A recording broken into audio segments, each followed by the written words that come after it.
Another safety riding tip mga master, kapag kaya may nakita sa mga ganitong stoplight na kumikisap-kisap na ilaw, nagbi-blink,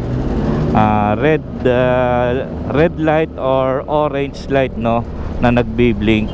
So maraming motorista or driver ang hindi nakakaalam ng ibig sabihin yan. Para ba nag-hesitate sila na titigil ba sila o diretso. Napapansin ko kalimitan sa mga, lalo na sa mga nakamotor, no, pero may ilan-ilan din sa mga naka four wheels na pag nakakita sila ng ganyang stoplight na nagbi-blink or naka-encounter sila, tumitigil sila. Then parang nag-hesitate sila kung diretso or nag-aantay sila na may magpago sa kanila. Tapos naghahanap sila kung may enforcer ba or nakabantay na magpapago sa kanila, na nahihiya silang dumiretso kung saan sila pupunta. So actually ang bottom line naman dyan, ang ibig sabihin yan is stop and go lang talaga. Kumbaga mag-i-stop ka syempre, or hanggat maaari mag-minor ka.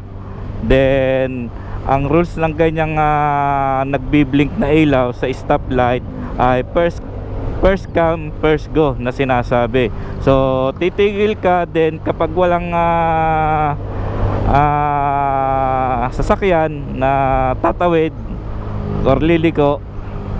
Usually kasi intersection yan, di ba?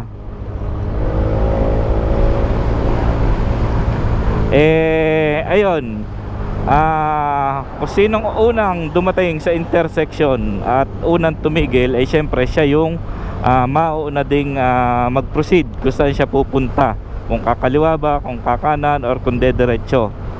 Then kung halimbawa marami naman kayong magkakasunod or may sinusundan ka na nauna siyang dumating, as long as safe naman, pwede kang dumiretso or sumunod na agad dun sa sinusundan mo sa sasakyan. Pero yun nga,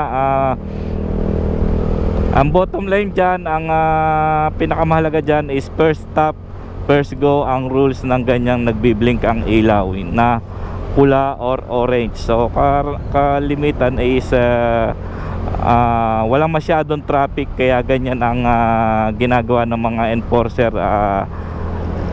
para tuloy-tuloy lang ang daloy ng traffic, para hindi na maantala ang mga sasakyan or para hindi na magtagal ng pagtigil. Kasi nga minimal lang ang daloy ng trapiko, kaya ginaganyan nila usually ang mga stoplight. So yun lang mga master, at always safety driving lang ang importante. Basta safe, let's go.